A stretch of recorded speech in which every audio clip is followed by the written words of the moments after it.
Il y a 4 ans, jour pour jour, j'ai eu un accident de parachutisme qui m'a coûté la vie. Vous avez bien entendu, j'ai eu un accident de parachutisme qui m'a coûté la vie. Après mon impact au sol, quand les premiers secours arrivent, ils évaluent mon score de Glasgow à 4. Alors pour tous ceux qui, comme moi, n'ont entendu score de Glasgow que dans les séries Urgence ou Grey's Anatomy, c'est l'ensemble des stratégies que décident les premiers secours afin de maintenir les fonctions vitales d'un patient. Plus le score est bas et moins c'est bon. Moi, avec un score de 4, j'ai 87% de chances de mourir. 9 chances sur 10 d'y rester. Mon pronostic vital est donc sérieusement engagé. Je plonge dans le coma, mon corps est brisé, enfin plusieurs os de mon corps sont brisés, mes sens tels que ma vue, mon audition, mes articulations, mes ligaments et j'en passe, tout ça est endommagé. Des mois disparaissent de mes souvenirs, des moments que j'ai vécus, pour lesquels j'ai des choses que j'ai écrites, des photos, et des histoires que l'on me raconte, mais dont je n'ai plus aucun souvenir. Ça a disparu. Des zones de mon cerveau sont détruites pour toujours. Je touche le fond comme jamais. Pendant plus de 2 ans et demi, oui. Pendant plus de 2 ans et demi, à chaque respiration, j'ai des pensées, des sensations, des émotions, des ressentis, des idées épouvantables. Il y a de la peur, de l'incompréhension, du doute, de la frustration, de l'impuissance, de l'impatience, de la colère, de la rage, de la tristesse, de la solitude et du désespoir. Je touche le fond comme jamais. Je vais mettre fin à mes jours. À quoi bon rester en vie si c'est pour souffrir en permanence, autant crever? Je suis complètement ravagé et mon entourage avec moi par un trouble de stress post-traumatique.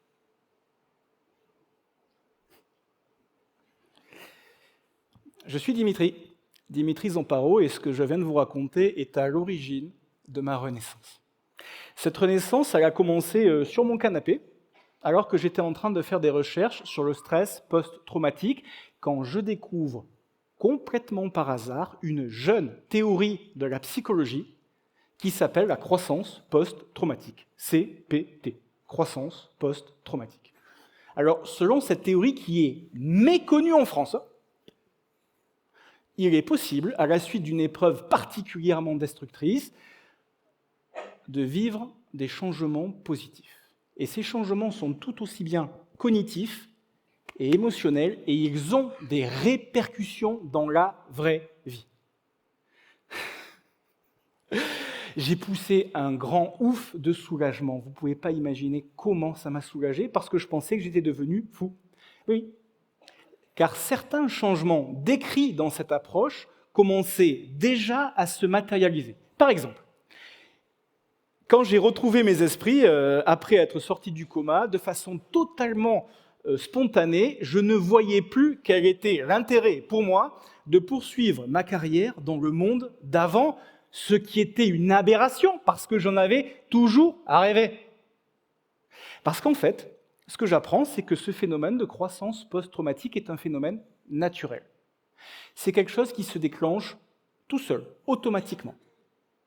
Par contre, si ce phénomène est autonome, il n'est pas systématique. C'est-à-dire que, tout comme tous ceux qui traversent un événement difficile ne sont pas touchées par un stress post-traumatique, eh bien, toutes les personnes qui traversent une épreuve destructrice ne connaîtront pas une période de croissance post-traumatique. Mais à ce stade-là, moi, ça me suffisait. C'était la preuve dont j'avais besoin. Renaître de ses cendres après une épreuve cataclysmique, c'est possible. Le phénix n'est pas un mythe. Le phénix, il est en chacun de nous. Alors, le préparateur mental et le coach en performance que je suis a décidé d'initier lui-même sa propre renaissance. J'ai décidé de réveiller mon petit oiseau de feu et de piloter ma reconstruction. Découvrir le travail de tous ces chercheurs m'a permis de métaboliser toute ma souffrance pour qu'elle change ma vie en mieux. Alors, vous imaginez qu'une période de croissance, une période de développement après un trauma prend du temps. C'est quelque chose qui est en quelque sorte un chemin initiatique qui peut prendre longtemps, voire très longtemps. Ma présence dans ce rond rouge, 4 ans après mon accident, en est une illustration. Mais avant de vous en dire davantage sur comment s'est initiée ma renaissance, il faut que je vous en dise davantage sur l'homme que j'étais avant. Alors, l'homme que j'étais avant l'accident, je vais forcément vous parler du petit Dimitri. Le petit Dimitri a grandi avec l'idée que s'il voulait être un homme bien, s'il voulait avoir la chance de trouver l'amour et peut-être d'être heureux, ça passait impérativement par la réussite. Avoir du succès était donc vital pour moi. Et ça a commencé très jeune. Il me fallait de bonnes notes. Ensuite, il fallait de bonnes études. Et puis un bon travail. Eh oui, pour avoir un bon salaire. Avec un bon poste. Eh oui, il fallait pouvoir avoir un beau costume, une belle cravate, une belle montre, une belle voiture. Alors, le petit Dimitri, donc, assimile tout naturellement qui il est à sa carrière. Je suis mon travail, et mon travail, c'est moi. Nous ne formons qu'une seule et même entité. Du coup, le petit Dimitri a aussi grandi avec le besoin d'être hyper performant. Ah oui, puisque dans ma réalité, si je voulais avoir la chance d'être heureux, ça passait impérativement par le fait de progresser, d'évoluer dans la hiérarchie. J'ai donc tout consacré à mon travail. J'ai délaissé mes loisirs, j'ai délaissé mes amis, j'ai délaissé ma famille et j'ai très souvent délaissé ma femme pour le travail. Avec mon accident, tout ceci part en 1000 morceaux. Mon corps est brisé, ma vie est brisée. Il faut que je me reconstruise, mes croyances, mes certitudes, mes convictions, mes idéaux, tout ça est à rebâtir. Il y a clairement un avant et un après. Alors, justement, dans le après maintenant, comment est-ce que s'est initiée ma renaissance ? Eh bien, avec le recul, je me rends compte qu'elle a commencé assez tôt, dès mon hospitalisation en fait, en améliorant mes relations, mes rapports avec les autres. Alors, j'ai toujours eu de la facilité pour aller au-devant des autres quand il était question d'aborder des sujets professionnels. Parler de travail, de carrière, de ma petite réussite, accessoirement, ça allait très bien. Mais ces masques sociaux se fissurent et tombent alors que je suis à l'hôpital entouré de tous ces survivants qui, comme moi, ont vécu des choses abominables. Là-bas, je ne suis personne. Je n'ai pas de titre, je n'ai pas de costume, je n'ai pas de cravate. Parler du travail est impossible, mais c'est pas grave. Je n'ai qu'une envie, c'est être avec ces autres personnes et c'est tout partager avec elles. Et c'est ce que je fais. Je partage les parts de pizza, les sodas, les compotes de pommes et les éclairs au chocolat que me ramène mon épouse. Eh bien, je les partage avec tous ces survivants qui viennent de milieux complètement différents, qui viennent de tous les horizons et qui m'enrichissent énormément. Je prends beaucoup de plaisir et ça perdure encore aujourd'hui. Je décide donc de tomber l'armure de l'homme fier qui réussit et je me livre plus facilement y compris sur des sujets personnels, voire intimes, qui ne me mettent pas du tout, mais alors pas du tout en avant. Je ne suis plus dans cette vente permanente de moi-même. Et mes rapports, mes relations sont beaucoup plus authentiques et épanouissantes. Être avec tous ces survivants, eh bien, ça m'a donné la force, ça m'a donné le courage, et ça m'a permis de réorienter toute l'énergie de ma souffrance pour qu'au lieu qu'elle me détruise de l'intérieur, elle me transcende. Alors par contre, je tiens à dire que vivre une période de croissance, vivre une période de développement après un trauma, n'est pas une partie de plaisir. Au contraire, c'est une période qui est remplie de défis, qui est pleine de challenges, et mieux vaut être habitué et à l'aise avec le changement, et particulièrement efficace dans sa capacité d'adaptation. Me livrer sur la période la plus sombre et la plus douloureuse de mon histoire, devant autant de personnes, est un des exemples des challenges que la croissance post-traumatique peut vous demander, vous amener à relever, ou pas d'ailleurs. Alors, ça nous amène dans un deuxième domaine dans lequel s'est invitée ma renaissance, c'est celui des nouvelles possibilités, des nouvelles opportunités. Alors, avoir frôlé la mort me donne le courage de prendre complètement ma vie en main. Tout à l'heure, je vous ai dit que j'étais préparateur mental et coach en performance, mais par facilité, j'avais accepté un travail salarié, paralysé que j'étais par la peur de ne pas être aimé et la peur du manque. Ma renaissance fait voler en éclats toutes ces croyances limitantes, toutes ces fausses idées, et aujourd'hui, eh bien, je m'autorise à être l'homme que je suis réellement. Je m'autorise à faire ce que j'ai réellement envie de faire, et ce que j'ai réellement envie de faire, eh bien, c'est grandir aux côtés des autres.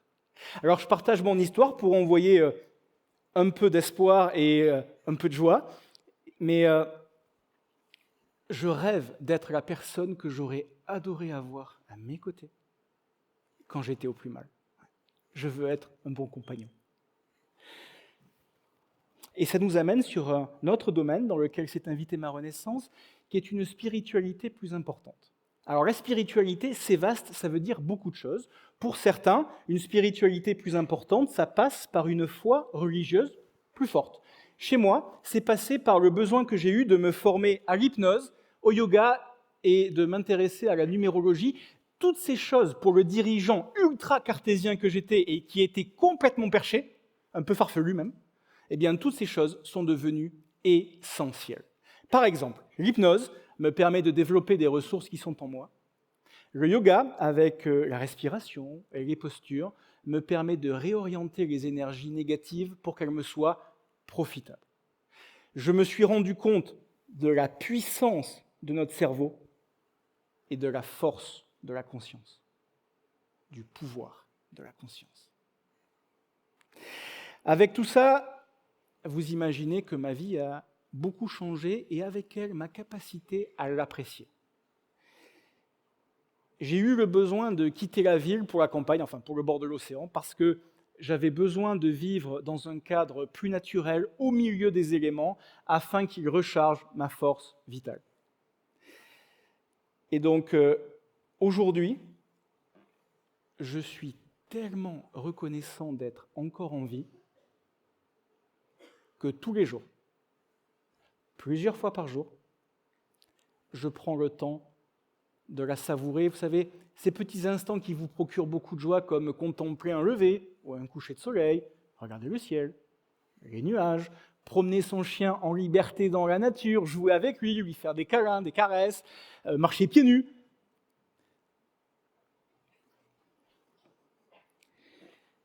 Je suis vraiment extrêmement reconnaissant d'être en vie. Et aujourd'hui, ça nous amène sur un autre domaine de ma renaissance, le dernier dont je vais vous parler, qui est celui d'une force personnelle plus importante.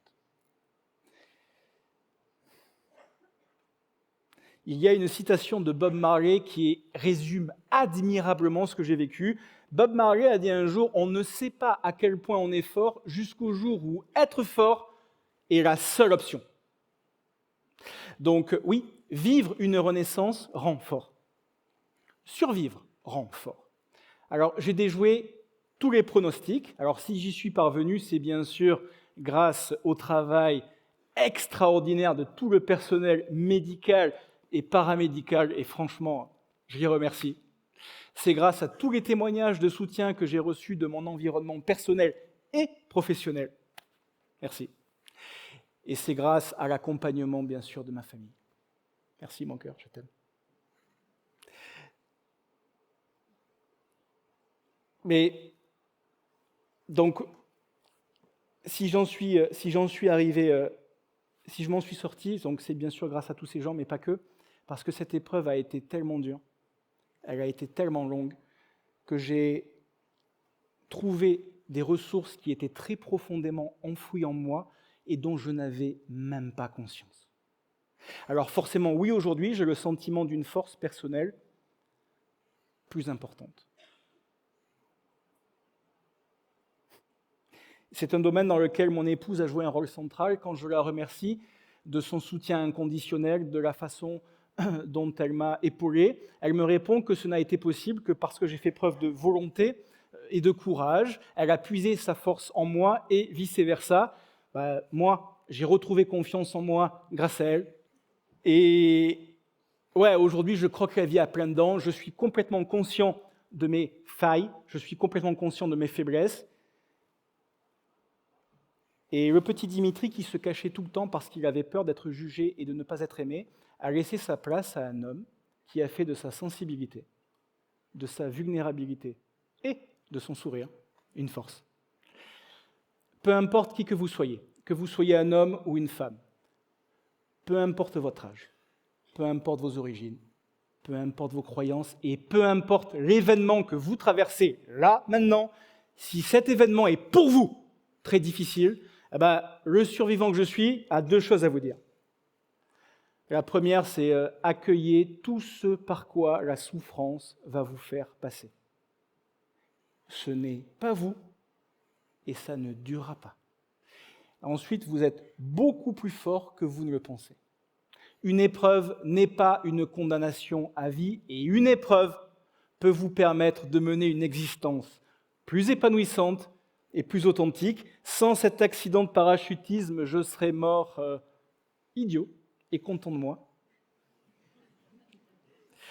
Prenez vraiment soin de vous, prenez soin de ceux que vous aimez. Merci beaucoup de m'avoir écouté et force et bonheur.